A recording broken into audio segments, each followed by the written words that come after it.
Thank you for joining us today for the official unveiling of the first Orange Crosswalk in Clarington. It's just I would beautiful, by like the at way. this time to invite Mayor Just beautiful. Adrian Foster to share a land acknowledgement on which the land on which this crosswalk has been installed. Mayor Foster.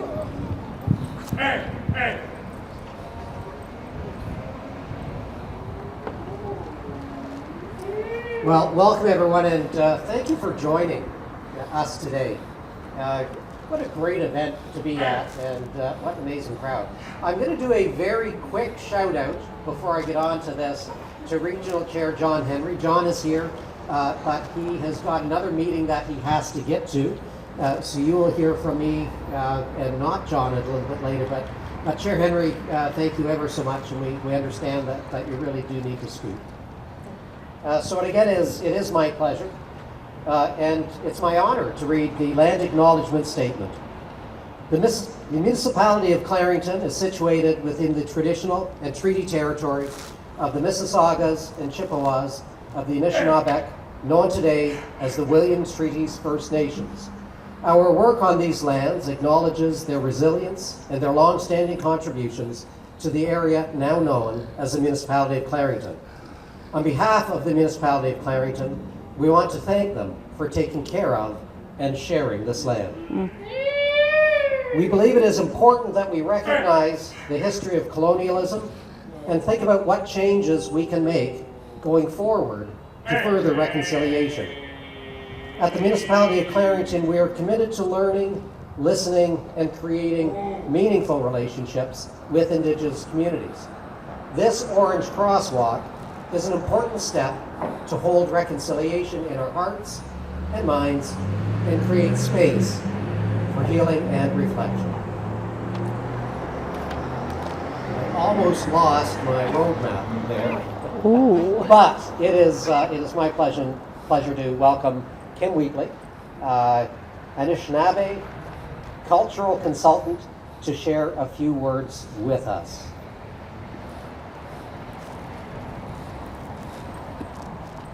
Ooh, miigwech. And this is to share those words? Okay. Miigwech. Am I speaking on my speaker? Doesn't sound like they can hear me.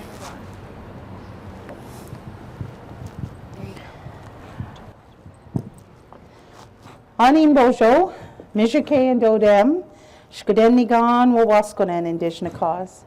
Shwanaga and Dunji, Havelock and Dunjaba, Anishinaabe, Kwe, Ojibwe, Bodawadami, and Dow. I want to thank the mayor for introducing me in such a kind way and delivering a beautiful land acknowledgement. I don't think they realized I was actually going to open this tobacco. So there's a bit of a journey here to get at it. But I actually need to hold it in my hands. I want to say thank you. If you could just open it. I have a hand that doesn't work. I want to thank you so much for taking the time to invite me and to honor me in the way that we have always done. So our requests are made through tobacco. Tobacco is the first medicine, they say, that Creator gave us.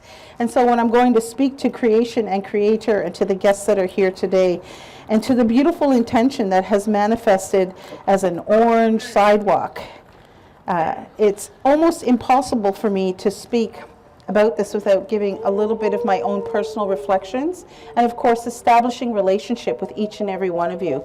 So for those of you who I might be new to, I spoke in the Anishinaabe language. This is the language that's been spoken around the Great Lakes for time immemorial. We've been here always.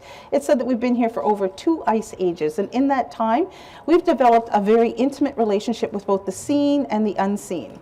And so if we're going to talk about why this orange sidewalk exists today, we need to go back a little bit into what we need to acknowledge and how we need to acknowledge that in a good way. Now, I was asked to give a welcome, a blessing, a prayer of sorts, as you will, for the sidewalk itself and for this very important day, of which I'm so proud to be a part of. This is truly an act of reconciliation that's tangible, that's visible, that's educational, that's interactive. And so I want to congratulate everybody who came together to make this a reality. It might seem like a simple step, but it is an important step for us because it's something you're going to see every single day. Every time you pass this way, you might pause and reflect on, why is it orange? Most people associate orange on the road with construction, and this is the construction, hopefully, of a beautiful relationship. So when I said, Anin Bojo, I said, my spirit recognizes your spirit. We always want to greet each other and come down from our head space into our heart space and listen there. So I invite you to open up your heart space and get away from your head space, which is full of judgment and division and ego. And remember that you're a part of the human circle. And so when we come together on very important days like this, or indeed in any ceremony, we want to remember that we are equal. There's nobody above, below, behind, or in front of us. So we take time to slow you down. We take time to teach you how to listen. And listening with your heart means that you know that I'm coming from a place of good intent, even when I say things or share things that are difficult. And make no mistake, this is more than difficult for us as nations of people. First Nations, Métis, and Inuit people experienced cultural genocide in this country. And it was illegal for us to introduce ourselves with our true names. I have a good Christian name. It is Grandmother Kim Wheatley. But my true name is Shkoden Nigan Wawaskonen, head or leader of the Fire Flower. And I come from Shawanaga First Nations, which is a reserve in the Georgian Bay area. So I come from Robinson Huron Treaty Territory, but I want to acknowledge this treaty territory of the Mississaugas of Scugog Island. And of course, the great Michisaugig nations that are part of the Williams Treaties. I also want to acknowledge that I'm a guest here on this land today, and it's my honor as a sister community to come here and offer this introduction into our way of knowing, our way of life. I'm Turtle Clan, and a lot of people wonder what that is. It's our governance system. You have liberals and conservatives and progressive conservatives. We have Wolf Clan, Deer Clan, Bear Clan, and I'm Turtle Clan. We have many clans, and this is the way that we govern ourselves. But why I introduce myself with my clan is if I have any brothers and sisters out there that have their own clans, and they're Turtle Clan, I want them to know that I'm a relative. Because again, it's all about developing good and balanced and harmonious relationships. And the community that I come from, we haven't done this yet, and maybe we will, I don't know. Maybe you're starting a trend across the country where we'll have some visible signs, not just orange shirts on September 30th. We need to practice a bit more of walking our talk when it comes to reconciliation. And I've heard people make a kind of twist on the word and say reconciliation, because we need to walk our talk. We actually need to do something. And ta-da, here we go. Here's a very meaningful and visible effort to do that. I want to kind of acknowledge the unseen world, because in our world we believe that we're spiritual beings having a physical experience, and not physical beings having a spiritual experience. We are not religious at all, but through religion we experience some of the greatest harms imaginable. And for you good Christians that might be out there, this is not an offense or an attack on you. It is a truth that is life-changing intergenerationally for many of our community members. Indeed, I would put forth all of us in some ways. The intergenerational harms of 7 generations of cultural genocide through the indoctrination of Christian ideals caused harm to our people. It caused death for our children. The most vulnerable segment of our communities suffered abominable crimes against them that we would have never chosen. Starvation, rape, sexual abuse, experimentation, beatings, and death are what these children experienced. And last year, the stolen lives of 215 were uncovered. And it shook Canada a little bit. And it was a surprise for Canadians at large. But it was never a surprise for us. We always knew our children didn't come home. We always knew they were missing. What we don't know is who's in those graves. It is a mass grave. It's not marked. The names and identities and causes of death have not been released. That scene was not deemed a crime scene. I have difficulty with that on a personal level, because I hear the words, was only 215 children. Only 215 Indigenous children. Well, on that day it was true. But since that time, the 139 schools across this country are now being examined. The grounds, the territories that surrounded them are now being explored with new technology. And 10% have been examined to date.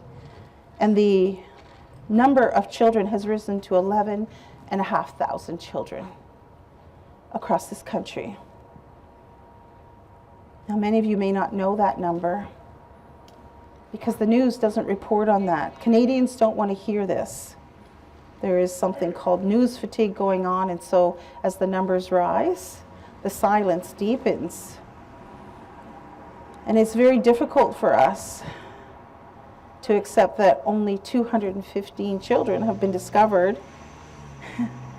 and all of these other spaces and places where even more bodies in the same situation in unmarked mass graves are not being acknowledged.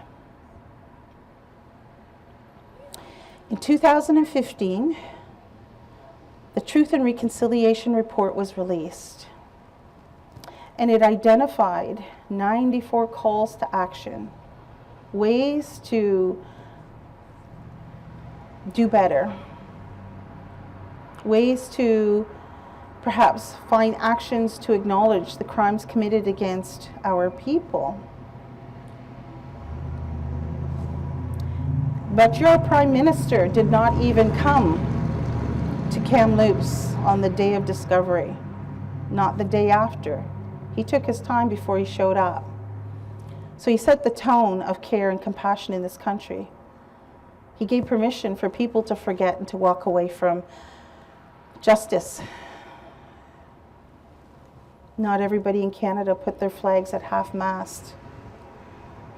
Very notable to me because when the Queen died, everybody's flag was at half-mast. So who's important in this country? Because we didn't go to anybody else's land and claim it or rename it. We've always been here. And we have always extended a hand of friendship and welcome. We've always offered an introduction into our way of knowing. We've always welcomed you, and we continue to do that. I attend many citizenship ceremonies, and it is such a shock for newcomers to discover that we're still here, because the idea that we're a disappearing race or we no longer exist is very much in the minds of immigrants who come to this country. They have no clue that we're here unless we're dressed in our best attire. This regalia that I'm wearing, this sacred outfit, is equivalent to a suit and tie. It is our best, but it's also our identity. It's the way that we tell the world who we are. We let you know we haven't forgotten. We haven't forgotten our language, our customs, our culture, and most of all, our children. These children were as young as 3 years of age and literally stolen from their families. It was law to remove these children. If you did not give up your child, they took the child anyways and put you in jail for resisting the release of your child.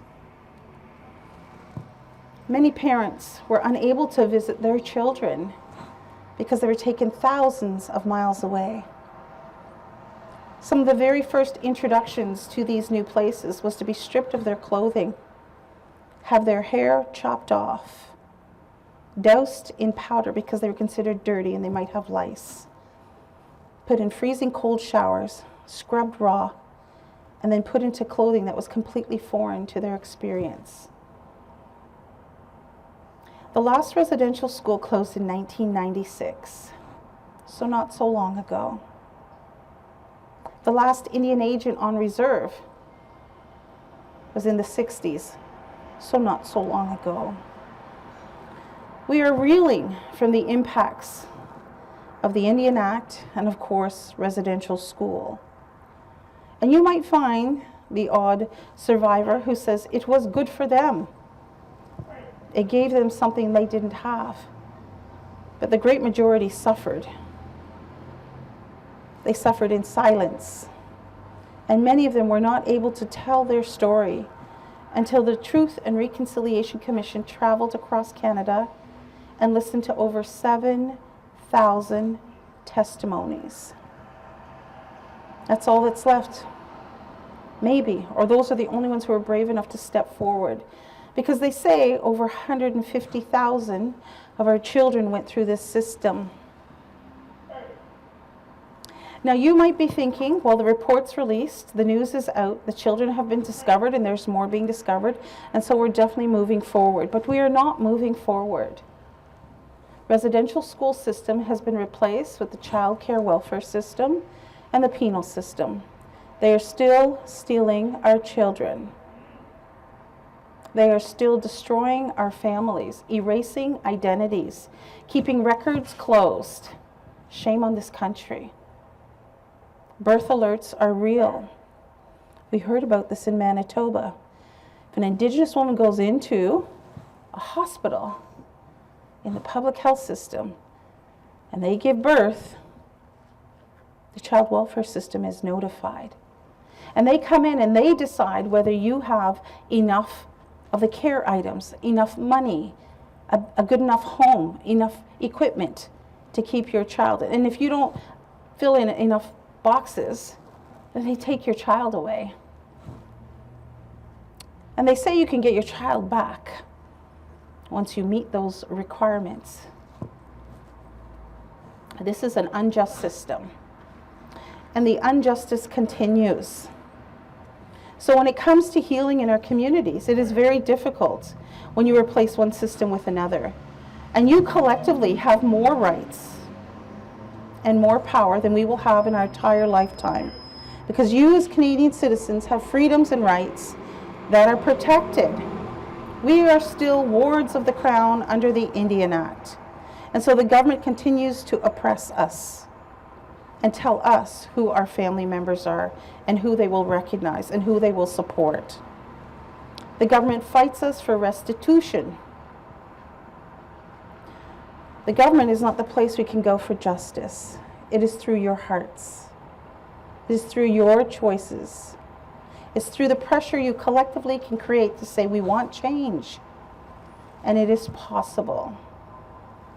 So there's no way that I could come here today and not speak about this, to create context about why this is so important. It is not a small gesture in my view. It is medicine. It is healing. It is a reminder that there is compassion and care in the hearts of Canadians, in the towns and cities across this country who do care, who will make enough effort to show that. And look how many of you are here in your orange shirts. I'm sure you know the story of Phyllis Webstad and being brought to school for the first time in a brand new orange shirt given by her granny. And the first thing they did was strip it off her and throw it away. And while she was there, her granny died. And it was the last link she had to her granny. So when she got old enough, she wanted people to know her story and to have a symbolic gesture that could travel across this country to honor every residential school survivor who experienced harm by offering a teaching, by offering a moment of inclusion, a way to pause and come together. We need you. We outnumber those in leadership. You have some good leaders, but you don't have enough. We need more. We need people who can walk their talk and really genuinely show compassion, really challenge the laws that continue to oppress and suppress us. We need leadership that understands the history of how we got to where we are and creates a better history moving forward. We need your hearts and minds to never forget, because we will never forget. In the words of Justice Murray Sinclair, it took 150 years, 7 generations for us to get where we are today. And it may take 150 years for us to even begin the journey of healing. But in my heart, I hope it's not 150 years. In my heart, I hope that our children will get to stay with us, within our communities, with our families, It is my hope that we will find a way to truly receive restitution, and this word reconciliation will have life breathed into it for as long as we walk the earth. The only way I can see healing coming back truly whole and complete for our family members is to restore the lives of all those children lost. But we know that's impossible. We know that in the child welfare system today, the number of 150,000 is small in comparison to those that are in care. We are overrepresented in the child welfare system. And however well intended, they are failing our children again because they're experiencing the same things: rape, abuse, experimentation, diminishment of their culture, and in some instances, outright death. So you see, nothing has changed. My question to you is, when do you see change happening? And what will you do individually and collectively to manifest real change? We can do this together when you have the ears to hear and the heart to feel, and the sustainable commitment to manifest change. You can wear your orange shirt any day, not just on September 30th. You can have these conversations at whatever level your knowledge base is every day with your friends, family, networks, circles, co-workers. You can make a difference. We don't need a handout. We need a hand up. We don't need a handout.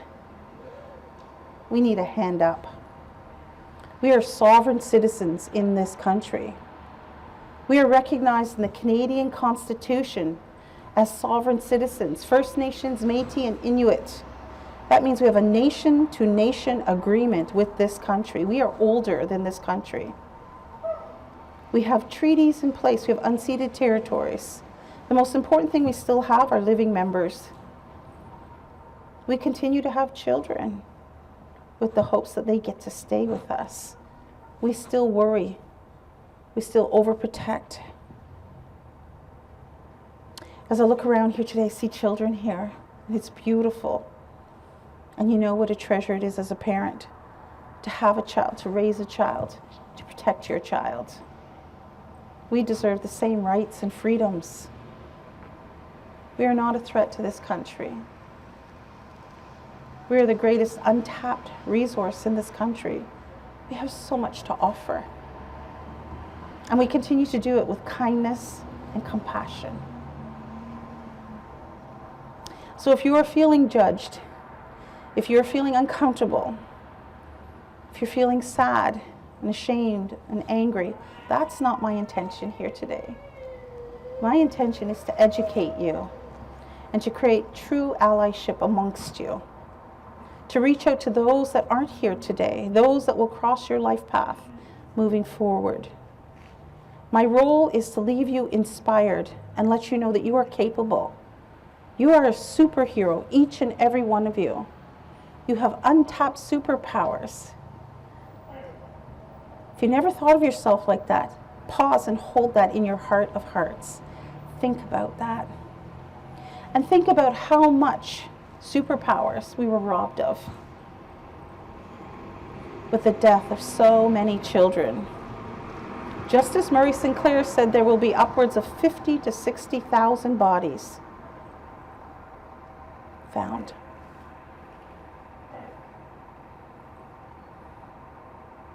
That's a lot of children. I hope justice will be served and people will be charged.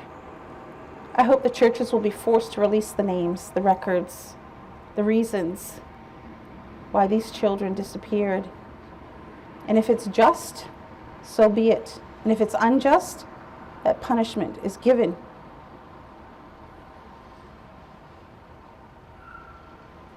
Those are my hopes. So as I hold this tobacco, and I speak these words from my heart to your heart, I invite you to take a moment of silence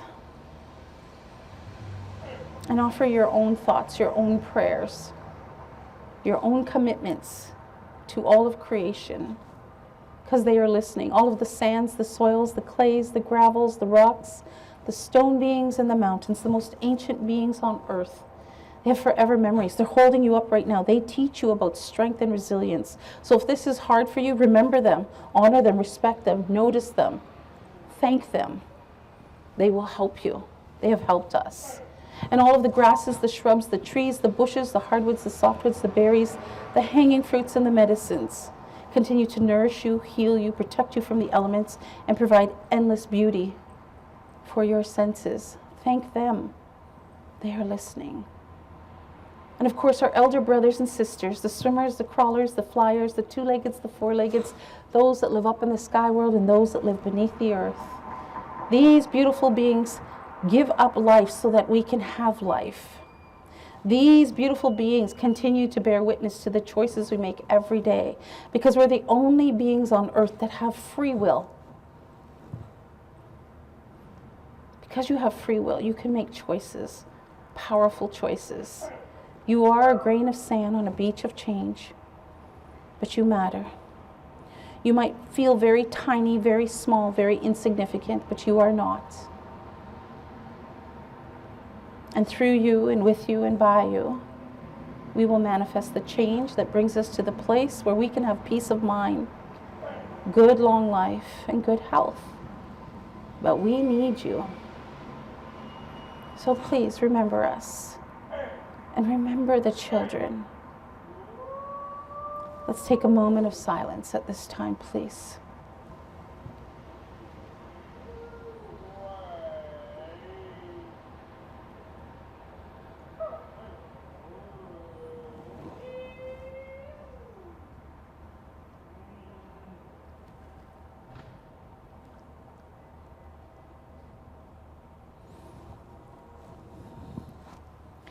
I'm going to smudge the sidewalk and gather myself together. It is difficult to stand here and speak without crying. The pain is very deep. I have many family members who went through residential school, some who won't even step forward and admit it at this time. Are you one? Your mom was. I acknowledge you, and I acknowledge your mom. There are so many of us amongst you. We come in all shapes, sizes, and colors. You don't know what we look like. We don't dress like this every day. We are amongst you. 80% of us now live in city limits. So be mindful of the words you are speaking. Be mindful of how you are judging us. Make sure that you're informed. Get the full story. I brought sweetgrass today. I brought this deliberately because the first thing that happened to our children was their hair was lopped off. And our hair is our connection to our ancestors. If you're a CSI fan, you know that even a smidgen of a piece of hair holds all of your DNA. It is the connection to those who came long before you. It is a powerful connective device. And so this is the hair of our Earth Mother. This represents kindness. And one blade of grass is really easy to break, but when you braid it together, it is very strong. So it teaches us about coming together, about holding that space in that circle with strength, body, mind, and spirit. That's what the braid teaches us. It's one of the many teachings. I'm going to think about the children as I light this and smudge this beautiful sidewalk and honor their lives. And I'm also going to offer a song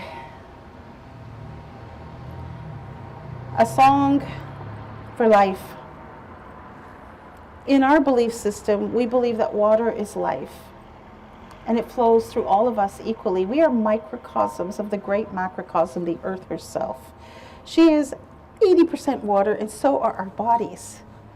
And what's magical about water is it has a forever memory. So all of the teachings, the songs, the practices of our ancestors are in our blood. It's that red water in our bodies. It's the power tool we can all tap into to remember and to create new memories for those who come after us. It's what we pass on to those that come after us, just as those who came before us passed it on to us. Every decision we make is made with the intention of ensuring that generations from now it will be a good decision. We think so far ahead, we think about 7 generations. So think about that. If 7 generations is 150 years, everything we do today should be good 150 years from now. That's a long time to think. We may not be here. I would venture to say most of us will not be. But if we are, this is probably still going to be a good thing. Because maybe we'll be at the end of our road of suffering and actually be able to claim our healing and our right to be, our true placement in society. So maybe this talk will shift what you thought about us. Maybe it helped you to learn a bit more. If you've never read the TRC report, please read it. There's a Coles Notes version. It's free. It's online. You've had 7 years to read it. And the government's had 7 years to act upon it. They get a failing grade 7 years later. They've done very little. But many of you have done very much. Pick one. Pick one call to action, just one, and champion that. Do it loud and proud. Stay committed, sustain that commitment, and we'll see what happens. Teamwork makes the dream work. You're part of the team. I'm depending on you. We're depending on you. The children are depending on you. So I'm going to light this smudge because I can just keep talking and talking, as you may have noticed. I am a talker. And as I talk, I hope that I speak the words that honor our communities, our children, those who are here, those that came before us, and those that will come long after us. And so as I do that, I want to honor the lives of all those children whose names we don't speak anymore, and all the families who were affected and destroyed, and all the communities that were crumbled. I want to honor my own family. I want to honor your ancestors. I want to honor my ancestors. I want to honor our descendants. And I want to honor this day. This is a beautiful day. This is a very special day for me in so many ways. And so I offer that kindness to the seen and the unseen worlds. I offer that kindness to honor the efforts of making sure that this ceremony took place today in a good way. But I also spoke about the water. And we do a water ceremony that honors the water. And I want to honor you. So I don't know where you've come from, where you go, but we honor the east, the south, the west, and the north because we know humans live in all those places. We know that your ancestors come from a wide variety of places, and we want to honor them. So I'm going to offer this song that honors the water and all life therein. This was given to us as an encouragement. You can YouTube this song. It's by the water walker, the great water walker known as Josephine Mandam, and she encouraged us to learn this song and to honor the water. And when we do that, we are honoring each other, because what we do to the earth, we do to ourselves. And this is her lifeblood. So I'll start in the east. Nebe gizage go Gimi gwechuei nemego Gijawei nemego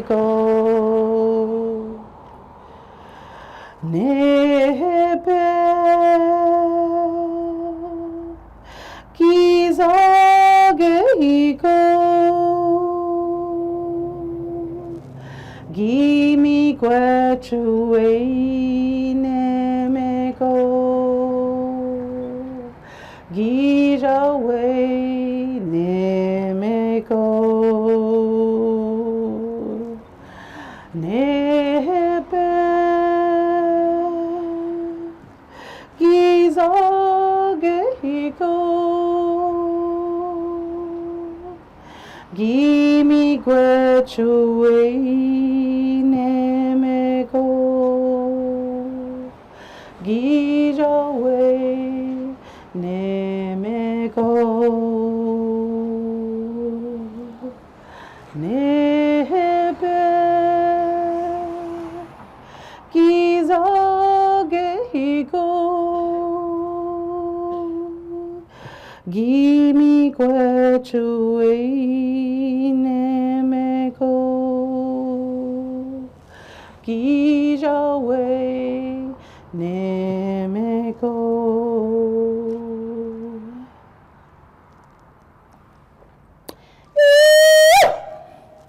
The words in the song, water we love you, water we thank you, and water we respect you. I share the life force of water on this space and place that's going to honor many people who will walk across it.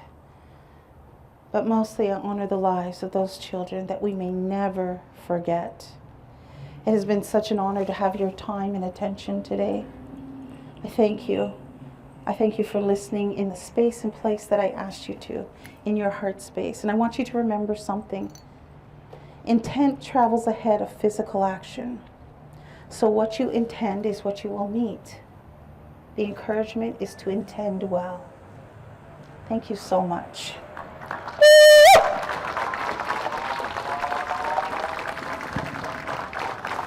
Miigwech Kim, thank you so much for sharing with us today. It was absolutely beautiful, and you've given us lots to think about. As Kim mentioned, as a first public step in demonstrating our commitment to reconciliation, we've installed this commemorative Orange Crosswalk to reflect our commitment. I want to thank you. Indigenous peoples. Thank you for helping those who need to learn from us. Of the legacy of residential schools across Canada. This intersection was chosen for its central location. It is adjacent to our municipal administrative center and Veterans Square, a place of gathering and reflection. It is also adjacent to the Bowmanville branch of the Clarington Public Library. We encourage you to seek out information about residential schools in Canada and explore the rich and diverse cultures, voices, and stories of First Nations, Inuit, and Métis peoples. At this time, I would like to welcome MPP Todd McCarthy to bring greetings.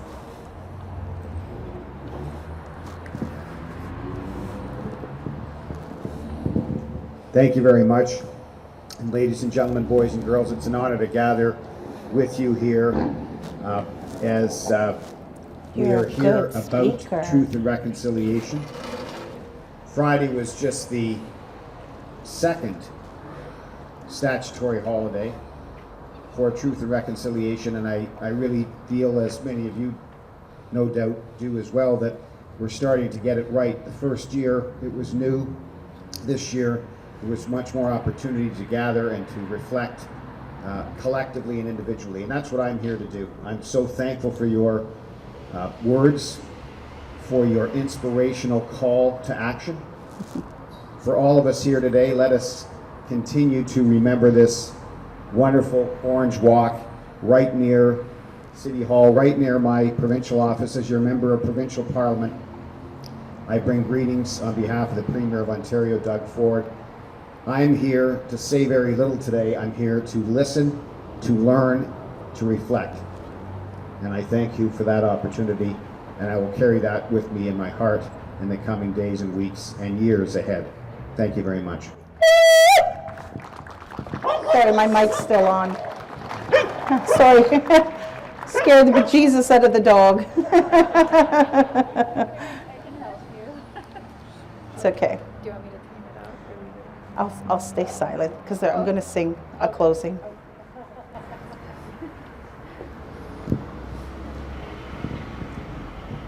And now I would like to call upon Mayor Adrian Foster to bring greetings on behalf of the Region of Durham and the Municipality of Clarington.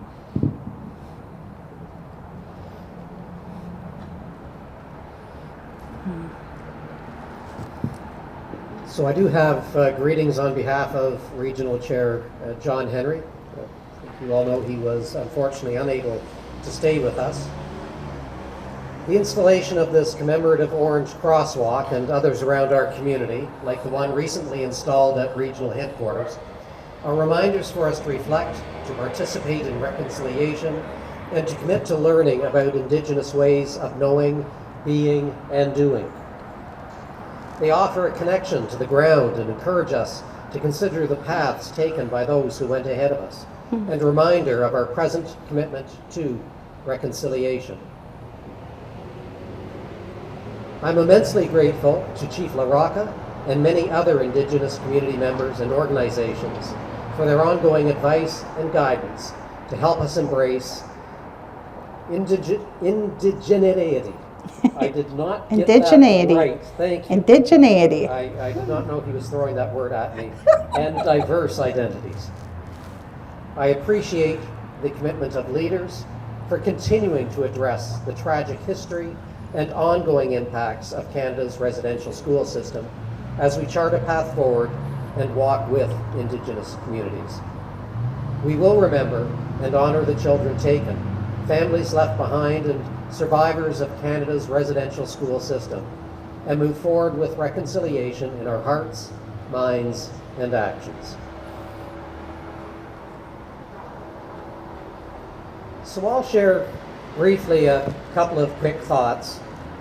And one is, if you can imagine a lonely, frightened child who has lost something far more precious than an orange shirt and her hair, what that one child has sparked and spawned, why we are wearing red shirts and we're recognizing the crosswalk today. If a small child can be led to take action, that makes us revisit things that have been done. What can each and every one of you do? So I'll leave that thought with you. And the other thought, to me, why this is so important, as opposed to recognizing something once a year, as we cross the street, we need daily reminders of what has happened and a daily call for action. I hope that your wisdom today brings us enlightenment, and I hope that that enlightenment does in fact bring reconciliation. Thank you ever so much. Chimigwech. No, miigwech.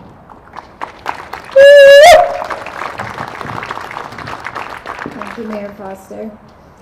And now I would like to call upon Trustee Kathy Abraham from the Kawartha Pine Ridge District School Board. Thank you, and thank you very much for inviting my colleague Gail Nyberg and I to be here today for this wonderful event. You know, a crosswalk is more than just a crosswalk when we do these things. It's a public demonstration that will remind all of us of the tragic time in our shared history, and it also reminds us of the ongoing impact of residential schools, and is a vital component of the reconciliation process. This is also something we at KPR are committed to. 7 years ago, when the Truth and Reconciliation Committee put out their recommendations, we took our responsibility to the two recommendations, which I always forget our numbers. It's either 63 and 63 or 63 and 64, but there's two of them that's specifically around school boards. We took that very seriously, and I'm proud to say that we were one of the very first school boards in Ontario that began the land acknowledgement. And we talk about what that means and why it's important. And we talk about that every time we gather, and we do it every morning at our school boards, at our schools, and we try to talk about what our connection to the land is. And that's what this crosswalk will do for all of us. I am looking around in the crowd here, and for most of us, I never learned about residential schools in school, and I suspect you did not either. And I remember at KPR when we started doing this work, and I remember when the superintendent, our Indigenous Studies superintendent said, you know, in Africa they came to Canada to find out how to do apartheid. That's the moment I think my heart broke. I think that's just horrific. And it's something we need to remember because that's our history and that's our shared story. So thank you very much for having us here. I know this is going to be a wonderful reminder of the things we need to do. Thank you very much, Miigwech. Thank you, Kathy. And I would like to welcome Trustee Linda Ainsworth from the Peterborough, Victoria, Northumberland, Clarington District School Board. Ours fits on a t-shirt. Thank you very much, Erica. Thank you, Mayor Hunster. Thank you for inviting us to bring remarks on behalf of our PBNC Catholic schools in Clarington. Last Friday, schools across Clarington observed the National Day for Truth and Reconciliation and Orange Shirt Day. And that sea of orange in our schools has become a powerful symbol. It is a tangible reminder about the loss of identity Indigenous children faced within the residential school system. It also represents a commitment by our school communities to be active participants in the Truth and Reconciliation process. I would like to commend Durham Region for the installation of this permanent commemorative Orange Crosswalk in Clarington. This permanent memorial will serve an important educational function, and I know our PBNC Catholic schools will be eager to incorporate this memorial into their own learning and reflection. Thank you. Nahal, Miigwech.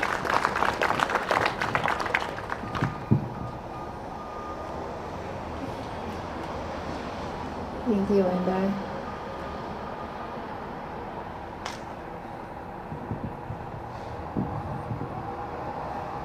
I would like to thank everyone for joining us here today.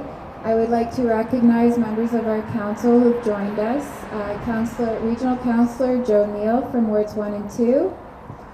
Regional Councillor Granville Anderson, Wards 3 and 4. Councillor Ron Hooper, Ward 2. And Councillor Margaret Zort, Ward 4. And Councillor Janice Jones, I saw you earlier. Councillor Janice Jones from Ward 1. So thank you everyone for being here.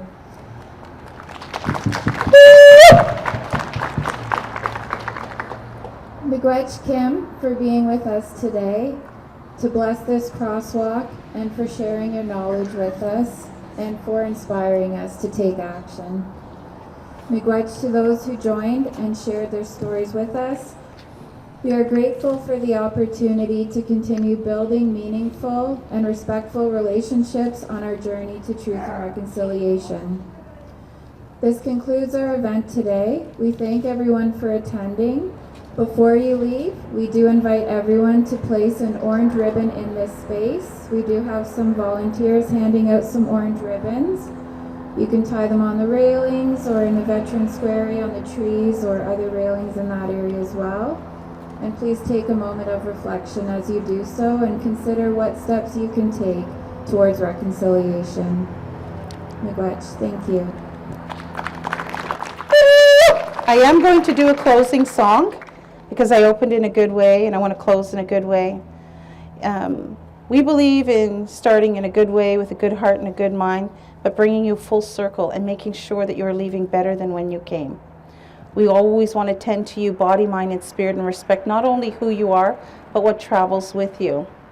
And so I stand here and think about a song to close us with. I want to think about all the life givers. All the women who gave birth to those beautiful children. All the women who experienced that tragic loss.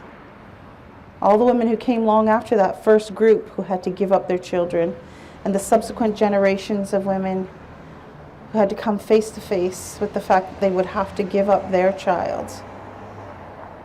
And I think about the strength and resilience of who they are and how they too were the foundations of our communities as matriarchal societies.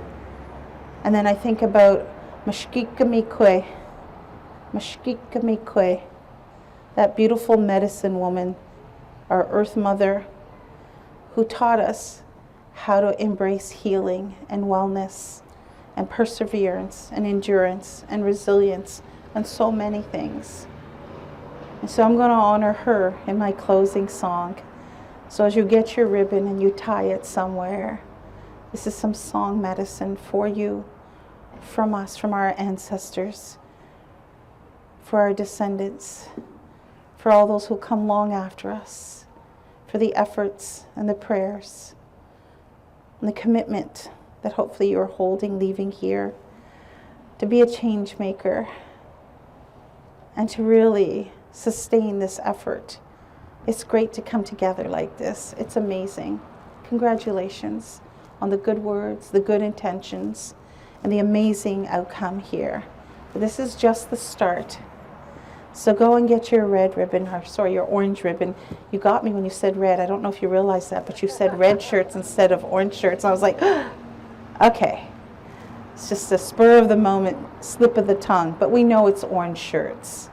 Right? It could be any shirt with a good message. And I thank the children for being so patient. I see you. I make an effort to look at everybody in these gatherings, and I see the children. I thank you so much. I thank you for being here. You ignite the flame of hope for me and so many others.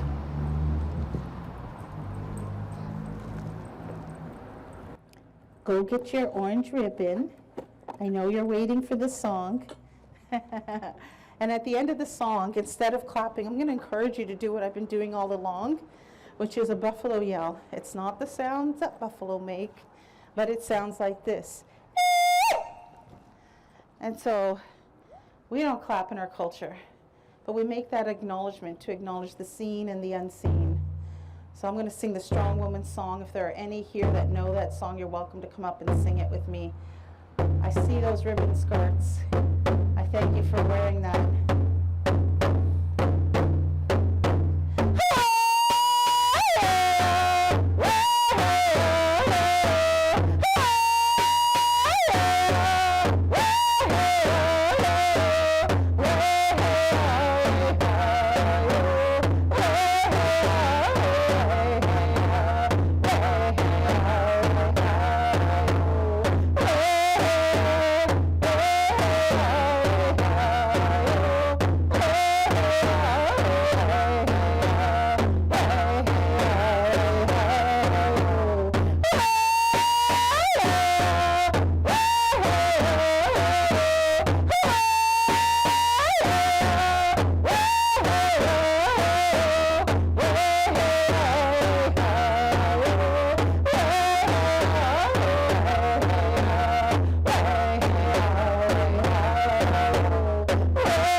Miigwech, everybody. Let's hear a nice big buffalo yell.